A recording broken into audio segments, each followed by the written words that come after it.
Jorge Enrique Rojas Quiseno es hijo de una costurera y de un comisionista.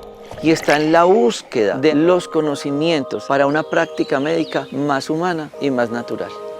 En una de las cirugías que entraba como ayudante teníamos que amputarle el pie a una paciente y yo no había máquina de anestesia. Entran unos dos orientales y hacen unos bloqueos con agujas. Y es así como empiezo a descubrir vacíos. Yo quería vivir con los indígenas y ver una cantidad de procesos terapéuticos que tampoco nunca me habían enseñado, con que podía manejar tanto con la fitoterapia, que son el uso de las plantas medicinales. Escribí un libro que se llama Las 100 enfermedades más frecuentes, pero a ese libro yo le tenía que poner el complemento terapéutico y escribo cómo hacer de la cocina una farmacia. Si la comida mala nos enferma, la comida buena nos alivia. Uno dice, sí se puede ejercer una medicina diferente.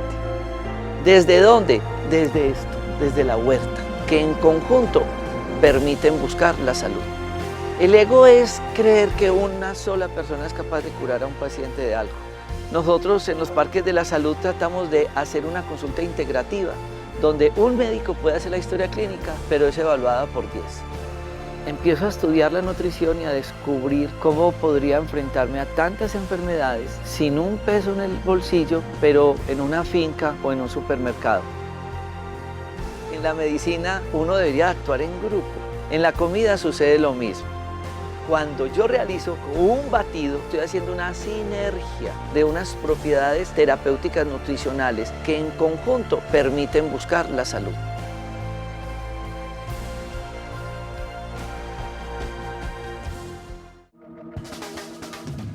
Discovery Home and Health presenta Tu cocina, tu medicina.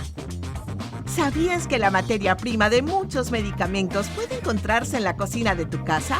Así es, ingredientes naturales como la sábila, el brócoli, guatila, la caléndula y miel, entre otros, al ser combinados de manera óptima, se convierten en remedio para varias dolencias comunes, efectivos como la píldora o el jarabe, pero traídos desde el huerto. No es por nada que 400 años antes de Cristo, Hipócrates, considerado el padre de la medicina moderna, dijera: sea el alimento tu medicina y la medicina tu alimento. Acompáñanos en este maravilloso viaje alrededor de la medicina hecha en casa, descubriendo ingredientes, remedios, recetas y secretos para llevar una vida más saludable y natural. Presentado por Dr. Rojas y el Parque de la Salud.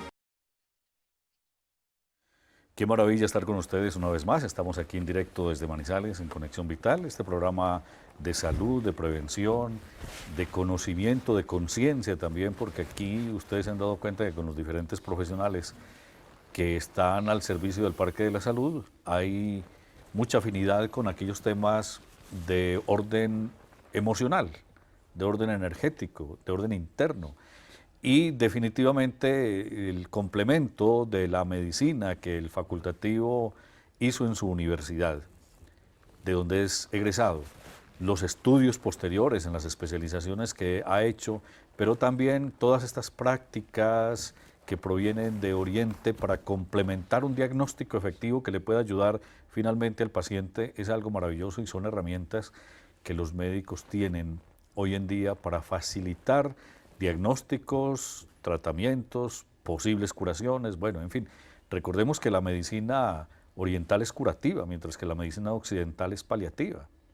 La medicina, el complemento de estas dos ciencias, como decía en vida el profesor Manuel J. Londoño, un hombre que no pasó por la universidad, pero que hizo mucho bien a la humanidad en todo este entorno del eje cafetero, porque él tenía una clínica naturista en Pereira, y venían personas de todas partes del mundo a hacer diferentes tratamientos con base en la naturaleza, con base en elementos de la naturaleza y tratamientos que tenían que ver con las plantas, con los baños de tierra, de los baños de agua caliente, agua fría, de sal, bueno, en fin, todas estas cosas que hoy en día está complementando también el doctor Jorge Enrique Rojas y todo su gran equipo en los parques de la salud, bajo otras características, desde luego, y con muchísimos profesionales de la medicina. Todo esto en beneficio de nosotros, para el bienestar de la salud de todos y cada uno de nosotros. Bienvenidos, aquí comenzamos Conexión Vital en directo hoy desde Manizales. El programa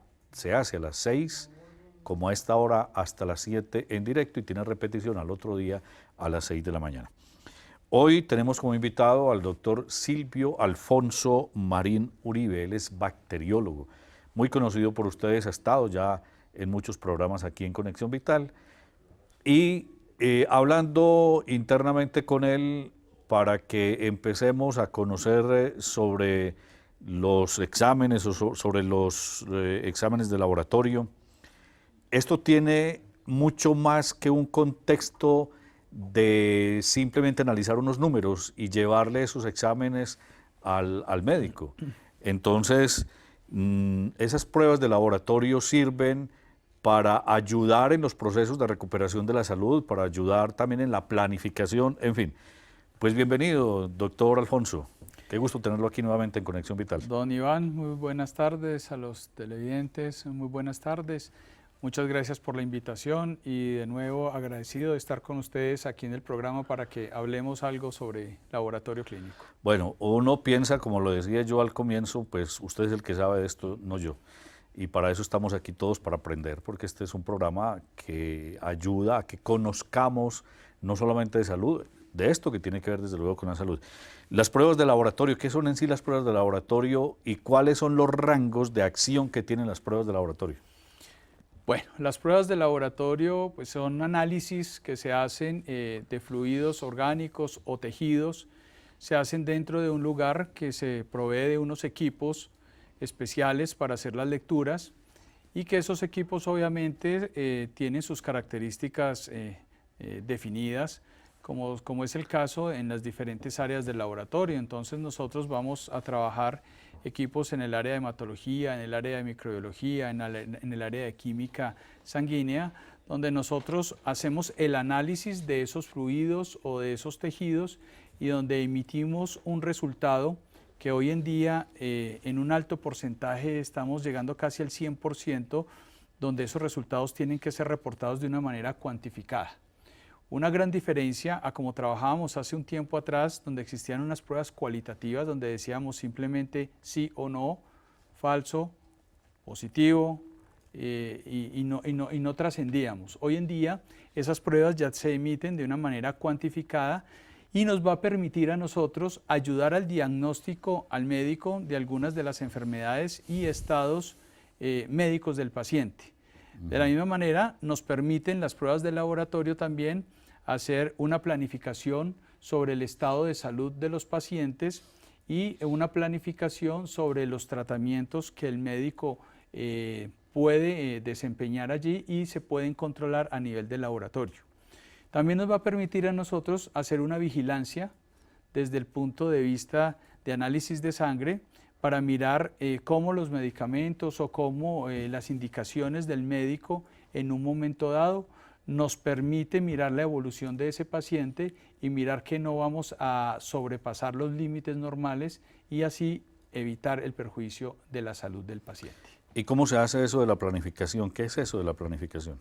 Bueno, esa parte de la planificación a nivel de laboratorio nos permite a nosotros informarle al médico pues, si el caso es de un control de medicamento, por ejemplo, en las personas que toman medicamentos para el colesterol, los triglicéridos, el azúcar, pues hay que mirar de una manera estricta desde el laboratorio que el medicamento se ajuste en su dosis necesaria a los estados que requiere el paciente. Me explico.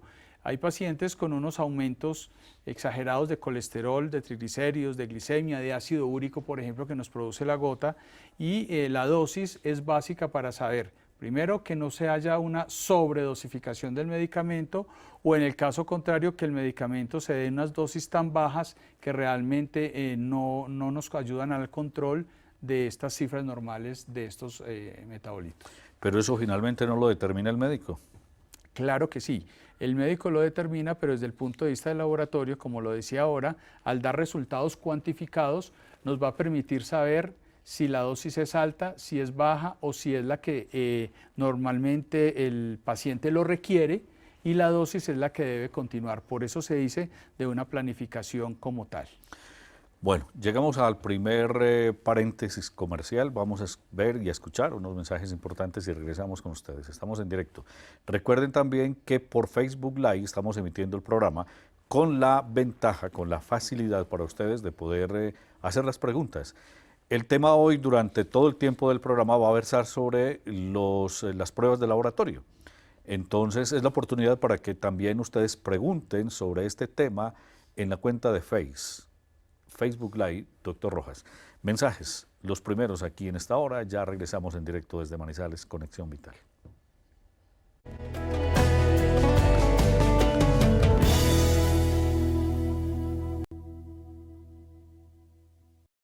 Como invitado hoy a Conexión Vital, el doctor Silvio Alfonso Marín Uribe, bacteriólogo, desarrollando el tema de los exámenes de laboratorio, de las pruebas de laboratorio. Vamos a abrir también la línea gratis 018-127-222 para que las preguntas que se sucedan por esta línea telefónica sean sobre este tema. No preguntemos nada de artritis, de gastritis, de colesterol, bueno, que tenga que ver con el desarrollo de una prueba de laboratorio, por ejemplo. Pero vamos a seguir con el desarrollo del programa y en la medida en que tengamos esas llamadas o las preguntas de Facebook versen sobre esto, pues obviamente daremos cabida a esas preguntas. ¿Cómo un laboratorio ayuda a determinar un diagnóstico de X o Y enfermedad a un paciente? Bueno, cuando un paciente está en una cita médica, obviamente aqueja alguna sintomatología. Es decir, algunos pacientes van donde el médico porque hay mareos, porque hay muchísima sed, porque durante la noche deben acudir al baño en varias ocasiones. En fin, hay un sinnúmero de cosas que pueden suceder y consultar en una cita médica. Ahí es donde el médico entonces requiere de la parte del laboratorio clínico. Por ejemplo, la persona que aqueja de mucha sed, dice que tiene que estar tomando agua, que tiene la boca reseca. Entonces el laboratorio toma importancia porque allí es donde el médico solicita el examen de azúcar, por ejemplo, para descartar un posible proceso de un inicio de una diabetes. Entonces el laboratorio va a emitir un resultado, que es el resultado de una glicemia, donde le permite al médico enfocarse a que el paciente puede estar en una prediabetes o en el caso de una diabetes. Ahí que se derivan ya múltiples cosas, como por ejemplo el caso de exámenes especializados, como nosotros tenemos la opción hoy en día de controlar los últimos 3 meses del azúcar por medio de un examen que se llama una hemoglobina glicosilada. Nos da un resultado donde nos permite evaluar el comportamiento del azúcar en ese paciente durante los últimos 3 meses. Entonces viene la manera como el laboratorio aporta al diagnóstico de ese paciente, en el caso, por ejemplo, de hablar de la diabetes o del azúcar. Existen otros casos cuando, por ejemplo, las personas aquejan de mareos, dolor de cabeza, entonces el médico sospecha de hiperlipidemias, o sea, aumento de grasas en el organismo, en el cuerpo, y viene el descarte del colesterol alto, de unos triglicéridos altos y de lo que se deriva, por ejemplo, de un perfil lipídico, que son las diferentes clases de colesterol, y le va a permitir al médico entonces mirar si el paciente, su dolor de cabeza, su mareo o su estado va a depender directamente de un colesterol alto o de unos triglicéridos altos. Existen otros casos como la consulta de la persona, generalmente en el hombre, que se levanta muchas veces a eliminar durante la noche. Entonces viene la sospecha, el análisis del examen del antígeno prostático. Cómo hay que entrar a mirar la próstata en el hombre, a mirar cuál es su comportamiento, en qué estado se encuentra. Esta es una sustancia que el sexo masculino la posee. Damos un análisis cuantificado que le permite al médico detectar, mirar, diagnosticar y tomar una decisión sobre el estado de la próstata. Doy pues algunos ejemplos simplemente para mirar cómo el laboratorio puede ayudar al diagnóstico de enfermedades y cómo puede enrutar de alguna manera a aseverar, a estar seguro que el médico no se vaya a equivocar en un diagnóstico probable. Bueno, una pregunta que de pronto puede inquietar a mucha gente y que posiblemente se la estén haciendo muchos también por de pronto la dificultad de conseguir una cita oportuna, y una persona como alguno de los casos que usted menciona ahí, de alguien que tiene que levantarse mucho por la noche al baño, a orinar, en fin, esa persona puede tomar la determinación de ir, si no le llegas rápido su cita médica, ir al laboratorio, expresar y que le hagan unos exámenes, o tiene que pasar primero por el filtro del médico, es decir, por la presencia del médico. Bueno, a ver, bien importante esta pregunta, debido a que cuando el paciente acude al laboratorio en muchas ocasiones hay una mala información. Normalmente nosotros encontramos pacientes que llegan al laboratorio y nos dicen, mire, hágame de todo. Tenemos una idea equivocada de ese hágame de todo. Existen tal vez más de 500.000 Claro. pruebas de laboratorio clínico, entonces hacer de todo no es lo ideal. Sería importante que el médico enrute al paciente hacia donde quiere averiguar qué es lo que debe tener, ¿sí? Para poder realmente enfocarnos a un diagnóstico. Entonces, estar muy coherentes entre la sintomatología del paciente con el examen de laboratorio. Sí, se puede ir sin orden médica, perfectamente se puede ir sin orden médica. ¿Por qué? Porque es que esa es el otra área fuerte del laboratorio. No solo es un diagnóstico, no solo es una vigilancia, ¿cierto? No solo es una planificación, también es una forma de hacer prevención. Ir al laboratorio clínico es una manera de hacer prevención, una medicina preventiva, es decir, que a mí se me ocurra irme a chequear mi azúcar, que a mí se me ocurra como hombre irme a chequear el examen de próstata, que también se me ocurra ir a mirar cómo tengo la tiroides, porque si tengo pérdida de sueño, si tengo una piel reseca, si tengo una sintomatología pues que tenga que ver con ese caso de la tiroides, pues lo puedo hacer. ¿Sí? Como también a nivel preventivo yo me puedo ir a hacer un perfil lipídico para mirar cómo está el colesterol, cómo están los triglicéridos. Entonces es claro que nos debemos enfocar directamente la sintomatología del paciente con el examen requerido. Vamos con una primera llamada a línea gratis 018-127-222. Está Esther en el Socorro Santander. Bienvenida, Esther, adelante. Gracias, buenas tardes. Buenas tardes. Quería hacer una preguntita. Lo que pasa es que yo tengo gastritis crónica y problemas de colon. Entonces, quería saber, para yo poder ir allá, qué examen sería el que me podrían hacer para eso, porque mantengo con muchos problemas de que cuando como algo o así cosas me hacen daño y entonces tengo que ir siempre al hospital y pues allá llego y me canalizan y me calman un poco la molestia. Perfecto, lo que yo decía ahora. Bueno, muy bien. Desde el punto de vista del laboratorio, yo le puedo sugerir a la paciente que nos acaba de llamar, desde mi punto de vista, porque obviamente requiere de una consulta médica, sugerirle que se haga un examen de Helicobacter pylori. Es importante mirar y descartar que la paciente no tenga la bacteria en la parte del estómago, en la parte digestiva, que es muy común hoy en día y puede llegar a producir la sintomatología de la cual la paciente nos está acusando. Entonces, desde el punto de vista del laboratorio, vuelvo y repito, que me compete a mí, es sugerirle al paciente que le realicen un examen de un Helicobacter pylori que nos va a permitir descartar una de esas sintomatologías a la cual nos está llamando. Bueno, vamos a hacer otro pequeño corte de comerciales. Esta fracción de tiempo transcurre rápidamente, sobre todo cuando el programa es de tanto interés. Tratamos de que todos los programas sean de mucho interés y por eso se va el tiempo muy rápido. Vamos a estos mensajes, regresamos en un instante. Estamos hablando de no de enfermedades específicas, sino de exámenes de laboratorio, exámenes clínicos, que es lo que hace y la especialización de nuestro invitado bacteriólogo hoy aquí en el programa Conexión Vital. Volvemos con ustedes en un instante.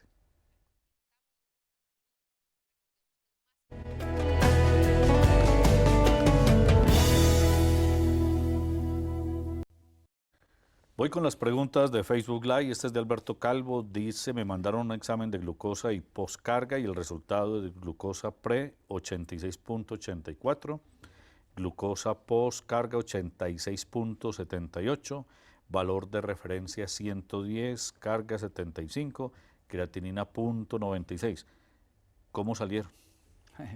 Bueno, hay que decirle a nuestro paciente que es bien importante explicarle a las personas, a los pacientes, Que las cifras normales o cifras de referencia que encontramos en los exámenes de laboratorio tienen que ser analizados por un personal idóneo, es decir, el médico debe interpretar los resultados porque debe tener en cuenta edad del paciente, la parte metabólica, las costumbres, la forma de alimentarse y mirar por qué manda los resultados.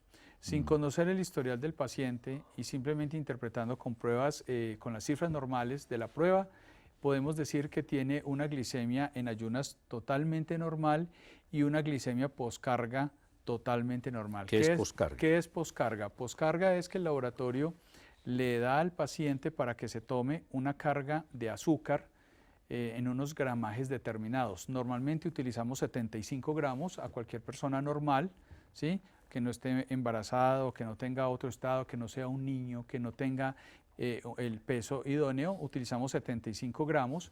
Se repite la toma de muestra en 2 horas para mirar cuál fue el comportamiento de ese azúcar en 2 horas. El que el paciente nos dice allí es unos exámenes completamente normales. Ok.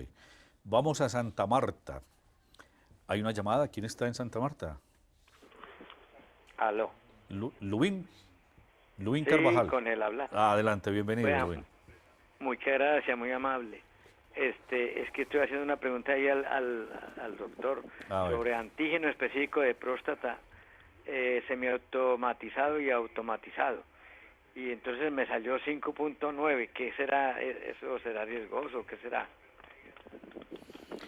Gracias, Bueno, Luín. mire, aquí entraríamos a otro campo también bien interesante y le agradezco la pregunta desde Santa Marta. Cuando hablamos de pruebas automatizadas y pruebas semiautomatizadas, tenemos que entrar a un campo grande del laboratorio clínico. Los laboratorios son laboratorios de alta, mediana y baja complejidad. En ocasiones las pruebas que los médicos mandan hoy en día, son muy buenas trabajarlas por técnicas automatizadas, pero al margen de que sean automatizadas por la técnica indicada para que el resultado que nosotros estamos emitiendo sea un resultado verídico y que realmente sea acorde a lo que el médico está pensando. Con respecto al examen del paciente de un 5.4 en un antígeno de próstata, tendremos que mirar historia clínica, como mirar el caso de la edad, que es una persona qué edad tiene para poder mirar los rangos en los cuales se puede mover. Si los procedimientos previos al examen fueron correctos, es decir, si no hubo actividad física, si no hubo actividad sexual, si no hubo montada en bicicleta, por ejemplo. ¿Por qué cito esto? Porque es que estos elementos, estas actividades físicas nos pueden alterar la lectura del examen y sobre todo en los hombres nos pueden alterar el resultado de un antígeno prostático. Si el paciente acudió de una manera correcta, cumpliendo con todas estas normativas que exigimos y con el ayuno previo, llamémoslo así, es una próstata que está ligeramente aumentada, pero no quiere decir de que estamos hablando de un cáncer. Es un paciente que realmente hay que hacerle un tacto rectal, que lo debe hacer el urólogo o el médico especialista, para mirar si simplemente es un crecimiento de la próstata. A propósito de eso, casi siempre se da uno cuenta que le mandan a realizarse ciertos exámenes y el médico le dice hay que ir en ayunas a hacer los exámenes. ¿Todos los exámenes de laboratorio son en ayunas o hay exámenes que se pueden hacer a otras horas? Qué buena la pregunta, buenísimas las preguntas del día de hoy. Miren, en los laboratorios podemos funcionar 24 horas al día y los 7 días de la semana. No todos los exámenes de laboratorio son en ayunas. Efectivamente, hay que tener muchas causas para hacer exámenes de laboratorio. Existen los exámenes de urgencias, por ejemplo, una apendicitis requiere un examen a cualquier hora, ¿sí? Un cólico, un dolor de cabeza severo, un desmayo, ¿cierto? Todo dependiendo de la situación del paciente, el examen de laboratorio es válido y se puede aplicar a cualquier hora del día. ¿Por qué tenemos la idea de que los exámenes de laboratorio son en ayunas? Porque la parte química, metabólica, mejor, del organismo requiere un ayuno en determinadas pruebas entre 10 y 15 horas, como es el caso de los perfiles lipídicos. Entonces, porque ser un metabolismo tan lento, obviamente lo requerimos en ayunas, pero si vamos a hacer examen, por ejemplo, de anemia, que también nos sirve para diagnóstico, no necesariamente requiere un ayuno. Si vamos para una prueba de un TAC urgente para mirar el riñón, hacer una creatinina, es un examen que lo podemos hacer de urgencia. Si nosotros pudiéramos hacer los exámenes en ayunas, sería muchísimo mejor, pero no quiere decir que todos los exámenes tienen que ser en ayunas. Porque se da uno cuenta también que en las EPS, que yo confundo todas esas cosas de EPS y IPS, no me he podido familiarizar con eso todavía. Cierran los laboratorios a las 9 de la mañana, entonces la gente tiene que madrugar desde las 6 a hacerse los exámenes. Sí, miren, ya es cuestión de las políticas de las empresas. Hay muchas entidades donde solo tienen tomas de muestras y generalmente las tomas de muestras por volúmenes tan grandes prestan el servicio entre 6 de la mañana y 9 de la mañana porque deben remitir las muestras a la sede principal. Entonces, básicamente es por una organización como tal. Una logística. Sí, una logística, y son entidades que de pronto no tienen el laboratorio inmediato o los equipos inmediatos, deben hacer una remisión, entonces hacen la toma de muestra entre las 6 y las 9 de la mañana, entre 9 y 11 hacen las remisiones y normalmente van a trabajar hasta el mediodía. Después de estos comerciales voy con preguntas, obviamente, que tenemos aquí en Facebook sobre números, en fin, resultados para que usted los interprete. Vamos con estos mensajes importantes aquí. En este momento hacemos otro pequeño paréntesis muy corto en Conexión Vital y volvemos en directo desde Manizales.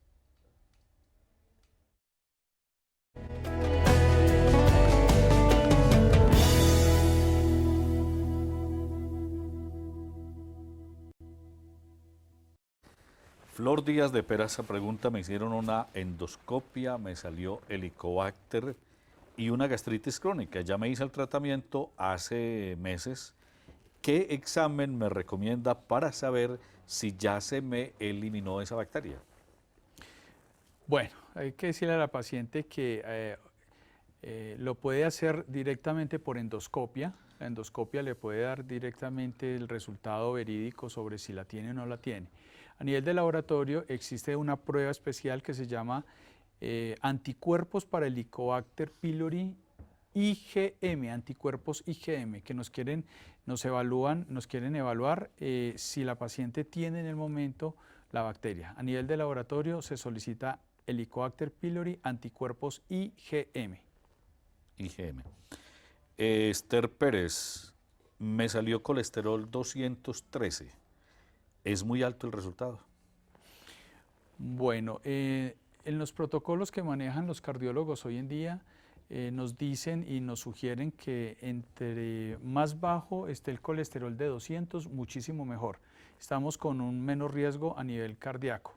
El tener un colesterol de 213 en los laboratorios creo que estamos manejando una cifra normal hasta 220. ¿Pero tiene que ver con la edad también o no? También tiene que ver con la edad y los procesos metabólicos, o sea, lo que la persona ingiera en alimentos y con la actividad física. Entonces, en conclusión, es decirle a la paciente que hay que mirar la cifra normal que maneja el laboratorio. Normalmente manejamos entre 200 y 220.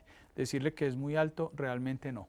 Pero si está en menos de 200, lo logra bajar a menos de 200, muchísimo mejor. De todas maneras, los exámenes vienen con unas casillas que le dice de tanto a tanto se excede o está bien o no, ¿cierto? Sí, todos los laboratorios reportamos lo que llaman los valores de referencia, es decir, hasta dónde se puede manejar la cifra. Pero vuelvo y repito, como lo decía anteriormente en el programa, hay que tener en cuenta múltiples variables: la edad, la parte metabólica, la actividad física, la altura donde vive la persona y el trabajo que realiza, ¿cierto? Es importante para mirar y compaginar esos valores. Bueno, voy primero con una llamada que tenemos en Bogotá. Está Víctor, bienvenido, Víctor. Gracias, muy buenas noches. Buenas noches, ¿Cómo no? Víctor. Adelante. Gracias, mira, doctor, mi pregunta es la siguiente. En una ecografía que me adelantaron, tengo 2 quistes en la parte superior del riñón. Yo pregunto sobre lo siguiente, ¿eso a futuro tendría alguna complicación? ¿Habría que nuevamente valorarlo? Muy buenas noches. Realmente no es del área del laboratorio clínico, es una situación que hay que evaluarla, hay que mirar la historia clínica. pero desde mi punto de vista sí hay que hacerle un seguimiento, realmente hay que hacerle un seguimiento para mirar si esas masas o quistes tienen crecimiento, tienen procesos obstructivos, cómo están, dónde están ubicados, cómo se encuentran, para saber si son quirúrgicos, si realmente no son quirúrgicos. Desde el punto de vista laboratorio se puede chequear por exámenes que nos evalúan la función renal, como es el caso de la urea o nitrógeno ureico y la creatinina y el parcial de orina. Es muy interesante mirar porque puede producir el día de mañana una alteración en la presión que nos permite que haya un daño renal. Entonces, desde el punto de vista laboratorio, le sugiero esos análisis paraclínicos.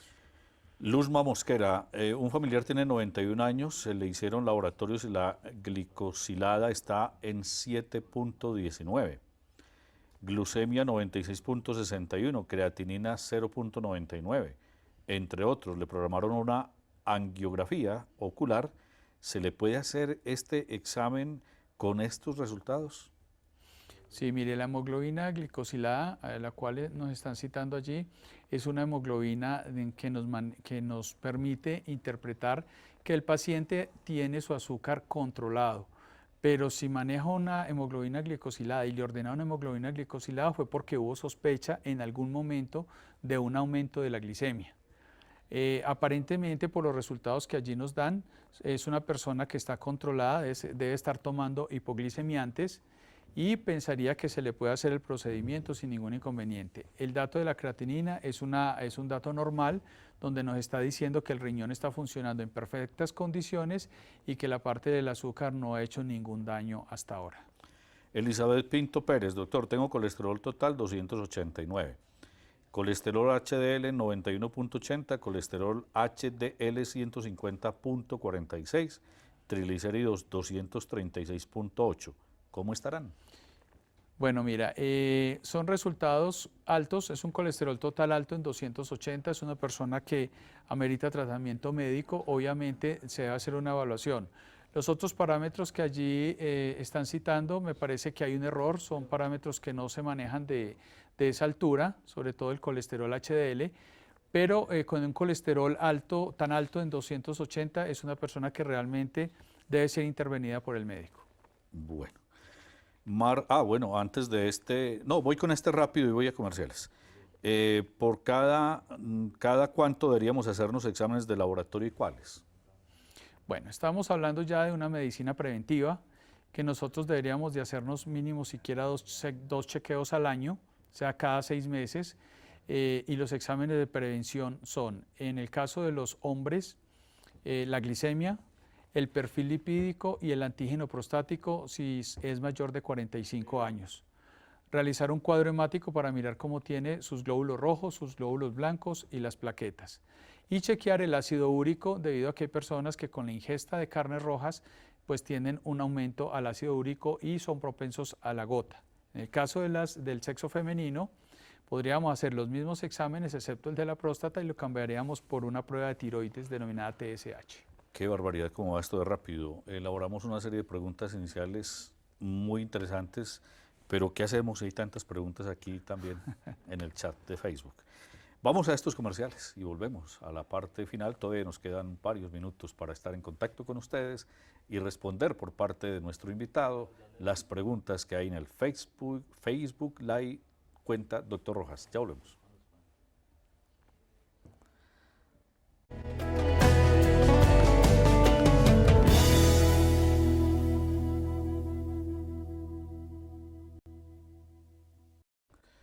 Marta Manrique, ¿qué debo tener en cuenta en los resultados de sangre pura cuando me los lee el médico? Me dice que todos los niveles están bien, pero no puedo volver a donar sangre, tengo 54 años. Bueno, las personas que donan sangre o que donamos sangre, hay que conocer el historial clínico. ¿Por qué razón? Porque hay enfermedades, como el caso de la hepatitis, por ejemplo, donde si uno la sufre durante cualquier estancia de la vida, lo ideal es no donar sangre. Entonces hay que mirar si es que la paciente ha sufrido algo, alguna enfermedad o algo que realmente haya dejado lo que nosotros llamamos una cicatriz en la sangre, la cual el médico le sugiera que no debe donar sangre. Bueno. Blanca Lozano, tengo 270 de colesterol y 69 años. ¿Cómo está? Bueno, tiene un colesterol un poco alto. Realmente los protocolos nos dicen que un colesterol mayor a 260 requiere tratamiento. El tratamiento es un proceso que utiliza el médico para mirar el peso del paciente, es básico, mirar que no haya un sobrepeso y tomar la decisión si envía los medicamentos de rigor para bajar ese colesterol o para saber si se puede manejar con dieta o ejercicio. Entonces lo evalúa el médico con base en esos parámetros. Hay un punto sobre la planificación desde el punto de vista del laboratorio. ¿Qué es eso? Bueno, nosotros desde el punto de vista de la planificación, como le decíamos al inicio del programa, es mirar el proceso en el cual el paciente va en su estado de salud. Miremos, por ejemplo, en estos casos donde los pacientes nos han consultado con un colesterol alto. Lo más lógico es que el médico envía los medicamentos y comienza la planificación del medicamento. ¿Cómo es la planificación? La dosis como tal que debe emplear. Entonces, mirar si en un determinado número de días ese colesterol sí le bajó con ese medicamento o no le bajó. Entonces, comienza a planificar la dosis. Es decir, se le aumenta la dosis, se le disminuye la dosis. Eso se hace con controles de laboratorio clínico, generalmente cada 30 días o cada 3 meses. La gota, ¿qué examen hay que hacer para determinar cuál es el estado gotoso de una persona, por ejemplo? Bueno, la gota es una acumulación de líquido a nivel de articulaciones y un dolor a nivel que se expresa con dolor a nivel de las articulaciones. ¿Cómo trabaja el laboratorio y cómo aporta el laboratorio allí? Con un examen sencillo que se llama un ácido úrico. El ácido úrico nos permite detectar que si está en un aumento elevado, en una presencia elevada o en un aumento de la cifra normal, quiere decir que ese paciente hay que tratarlo con medicamentos y la parte nutricional es básica. Ahí es donde comienza a influir con mucha fuerza la parte nutricional. Entonces vienen las personas que hay que mandarlas a la nutricionista. Edward Garzón, mi hija tiene 13 años, padece de disnea hace 2 meses, mareo, dolor de cabeza, palpitaciones aceleradas en corazón y un quiste en la tiroides. Los exámenes de 13 libres son 4.65 y T4, no, de T3 libre son 4.65 y de T4 libre 1.06. ¿Están bien? Bueno, aquí hay que preguntar si el paciente está con medicamento para la tiroides. Si hay un medicamento para la tiroides, pues que es un paciente controlado, que médicamente está bien manejada. Nosotros no podemos interpretar exámenes si son normales o no son normales. Vuelvo a hacer énfasis que es importante la historia clínica, claro, claro, que el médico nos diga, no, es que está tomando el medicamento, entonces ya el médico va a requerir que nos diga en qué posición, en qué punto debe estar esa cifra del paciente. Ahí los valores de referencia van a perder importancia. Entonces no se pueden interpretar en un paciente que tenga un manejo con un determinado medicamento, los valores de referencia deben ser interpretados, como lo decíamos anteriormente, por un profesional de la salud. Entonces decir que está bien o está mal, hay que preguntarle al paciente si está con medicamento o no está con medicamento.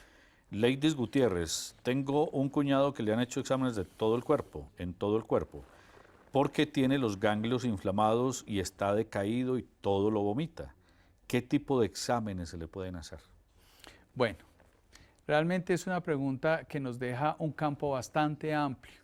Podemos hacer múltiples exámenes, por ejemplo, un cuadro hemático para mirar las defensas sanguíneas, para mirar esas células de respuesta cómo están, si están aumentadas, si están deficientes, qué respuesta hay a nivel de plaquetas, si hay un proceso infeccioso.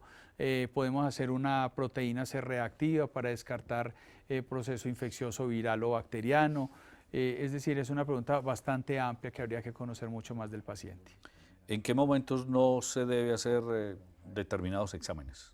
¿Hay algunas restricciones? Sí, cuando hay curiosidad. Muchas veces las personas van a un laboratorio simplemente por curiosidad, para que el laboratorio les diagnostique.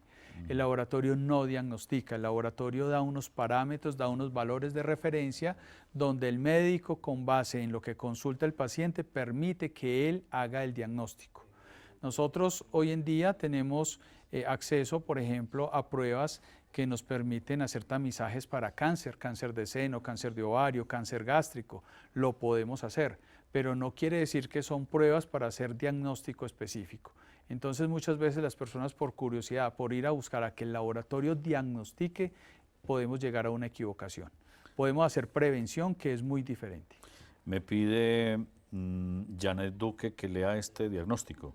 Niño de 11 años tiene gastritis crónica superficial con actividad leve y Helicobacter pylori y duodenitis aguda y crónica leve con microerosión. ¿Qué es eso? Bueno, el diagnóstico está claro, es un paciente que ya tiene una Helicobacter pylori y que necesariamente debe hacerse el tratamiento. ¿Qué es una erosión? Que en su parte gástrica ha empezado a ponerse de un color rojo, se ha puesto una irritación, ¿sí? Y comienza a erosionarse. Entonces simplemente con el tratamiento del Helicobacter va a mejorar muchísimo este paciente o este niño y nos va a permitir que se le pueda hacer un control mucho más adelante a ver si lo eliminó después del tratamiento. Se nos quedaron varios temas, pero para que no se quede todo tenemos un minuto. Para que diga algo sustancial, definitivo, que quería usted anunciar en el programa, pero que no hemos podido desarrollar. Bueno, es importante también mirar que el laboratorio hace un efecto de vigilancia.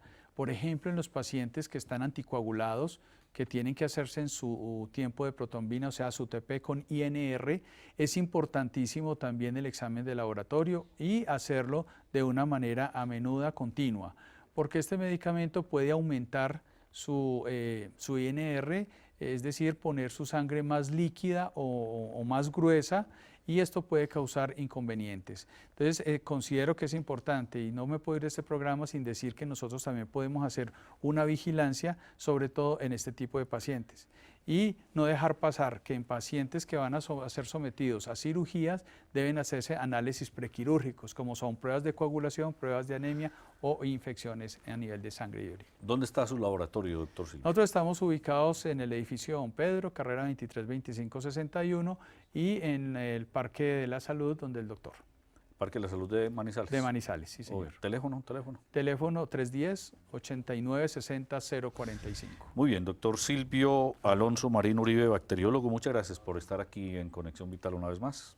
Iván, a ustedes muchas gracias. Llegamos al final de este espacio, a las 6 de la mañana, repetición de Conexión Vital. Para todos, mil felicidades, bendiciones. Muchas gracias. Namaste.